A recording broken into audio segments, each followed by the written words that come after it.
Hello dear students, आज आम किसी इंपोर्टेंट एमसीक्यूज डिस्कस करबा for your upcoming examination. So first question देखिबा, human geography is the study of mutually changeable relation of active human and unstable earth who gave this definition. ये जो definition अच्छी जोटा कि ह्यूमन ज्योग्राफी बा आमे कहिबा अस्थिरता पृथ्वी बा अस्थिरता मनीष मानक मध्यरे परिवर्तनशील संपर्कर अध्ययन को ह्यूमन ज्योग्राफी बा मानवीय भूगोल कह जाए।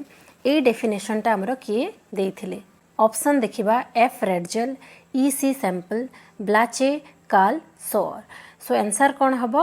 आंसर हबो आमर B, that is E C Semple define करथिले ह्यूमन ज्योग्राफी को।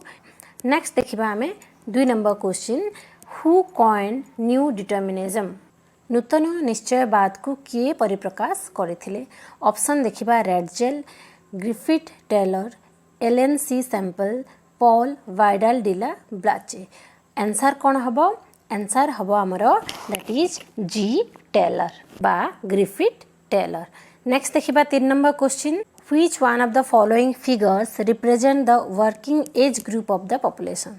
ये जो फॉलोइंग एज ग्रुप अच्छी जमती कि 15 to 50 years, 15 to 55 years, 15 to 59 years, 15 to 66 years, ये जो 4टी एज ग्रुप मानक मध्यरे को एज ग्रुप को आमे कार्यरत जनसंख्या बोली कहिबा?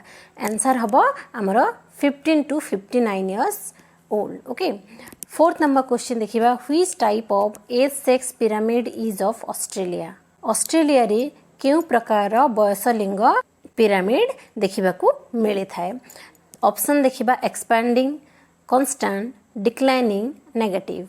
आंसर हबो आमर कांस्टेंट पॉपुलेशन बा आमर स्थिर जनसंख्या। सो 2 हबो आमर आंसर। नेक्स्ट हबो 5th number question, the average world sex ratio is. Sex ratio माने कोन? हम फर्स्ट वीडियो रे कहितली, the number of female per 1000 number of mail बा प्रति 1000 पुरुष पिछा नारी मानकर संख्या को आमे पुरुष नारी अनुपात बोली कही थाउ। सो आम पृथ्वीर जो एवरेज सेक्स रेशियो बा हाराहारी आमर जो लिंगानुपात अच्छी बा पुरुष नारी अनुपात अच्छी सेटा केते? ऑप्शन देखिबा, 970 female per 1000 number of mail, 980 females पर 1000 नंबर ऑफ मेल, 990 फीमेल्स पर 1000 number of male and 995 females पर 1000 नंबर ऑफ मेल। सो आम पृथ्वी रे टोटल जदि आमे एवरेज सेक्स रेशियो देखिबा केते अछंती female? Total it is about 990 माने 990 महिला अछंती प्रति 1000 पुरुष मध्यरे। नेक्स्ट देखिबा 6 number question, how many types of age sex pyramid is there? 2, 4, 5 and 3। So केते प्रकार एज सेक्स पिरामिड अच्छी? आमर आंसर हबो 3 प्रकार। सो 3 प्रकार को कोटा? गतिशील जनसंख्या बा एक्सपैंडिंग पॉपुलेशन, स्थिर जनसंख्या बा कांस्टेंट पॉपुलेशन, ह्रास जनसंख्या बा declining population.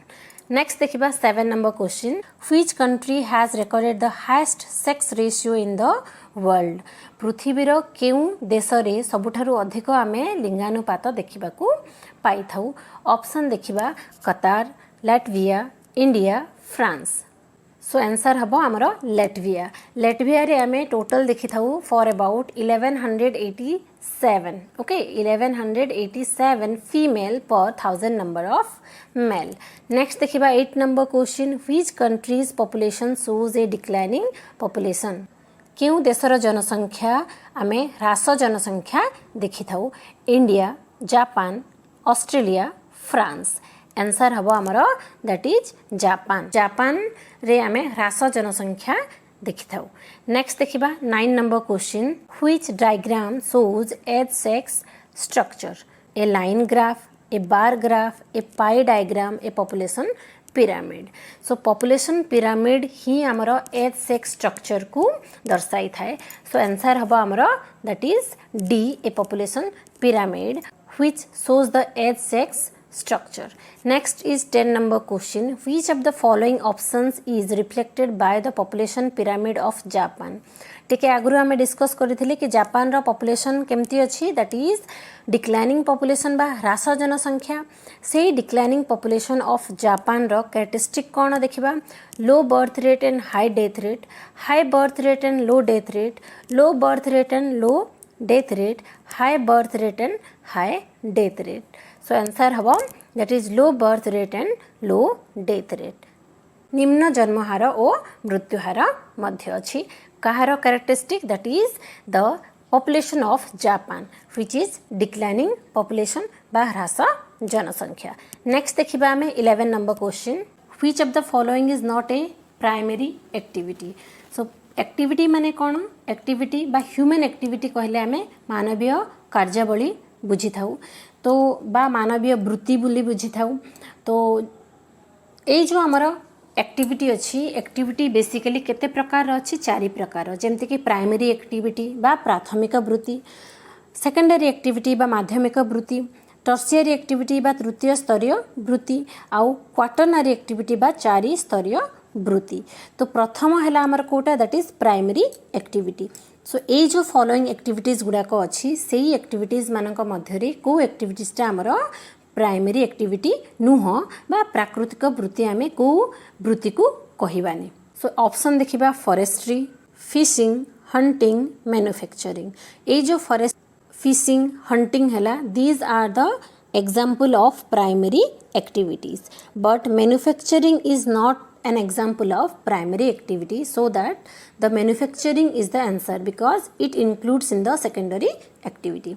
Next is 12 number question which one of the following is not a plantation crop ए जो following आमर crops अच्छी से crops मानक मध्यरु केउ crop को बा केउ चाष को आमे रोपण चाष बोली कहिबानी ऑप्शन देखिबा coffee wheat sugar cane rubber so answer हवा हमरा that is wheat is not a plantation crop next is 13 number question which one type of agriculture amongst the following is also called as slash and burn agriculture option हला extensive subsistence agriculture primitive subsistence agriculture extensive commercial grain cultivation D हला mixed farming ये जो हमारा following agricultural type अच्छी यही 4टी agricultural types मानक मध्यरु क्यों चाष को आमे स्लैश एंड बर्न एग्रीकल्चर कहि थाउ सो आंसर हबो हमरो प्रिमिटिव सबसिस्टेंस एग्रीकल्चर बा आदिम प्रयोजनीय कृषि नेक्स्ट देखिबा 14 नंबर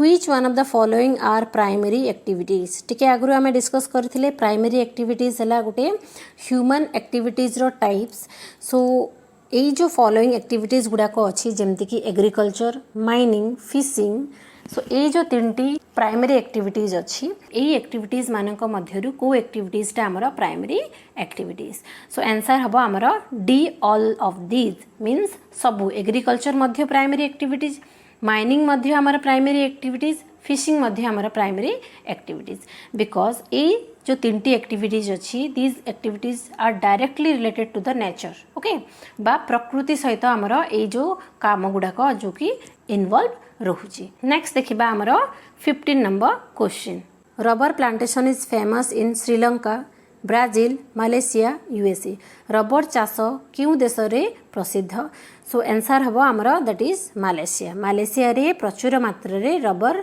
टा चाष करा जाय नेक्स्ट ला 16 number question which one of the following is the largest region of commercial dairy farming option north western Europe south eastern Australia Canada New Zealand so केउ स्थान रे सबुठारु अधिक हमर कमर्शियल डेयरी फार्मिंग प्रैक्टिस करा जाय आंसर हबो हमर north western Europe next is 17 number question Transport, communication, commerce come under the primary activities, secondary activities, tertiary activities और rural activities. परिवहन जोगाजोग और वाणिज्य को केउ वृत्ति कहा जाए बा ए सब जो 3टी प्रकार वृत्ति अच्छी केउ वृत्ति रे आसुची सो आंसर हबो हमरो टर्शियरी एक्टिविटी बा तृतीय स्तरीय वृत्ति so transport communication commerce are the example of tertiary activities. Next is 18 number question. Farming and fishing include in which human activity? So farming and fishing are basically example of primary activity. Next is 19 number question. What is cultivation of grapes called अंगूर चाष को कौन कह जाए sericulture viticulture floriculture horticulture अंगूर चाष को आम विटिकल्चर बोली कही था सो आंसर हम आमर that is B viticulture next is 20 number question type of farming to meet family needs is called as or known as subsistence mixed organic none of these जो कृषि परिवार भरण पोषण को पूर्ण करि थाए सेई कृषि को आमे कोन कहि थाउ दैट इज सबसिस्टेंस एग्रीकल्चर बा प्रयोजन भित्तिक कृषि सो एठी आमे डिस्कस कले टोटल 20 क्वेश्चंस नेक्स्ट क्लास रे मध्ये आमे किछि इंपोर्टेंट क्वेश्चन डिस्कस करिबा thank you all of you.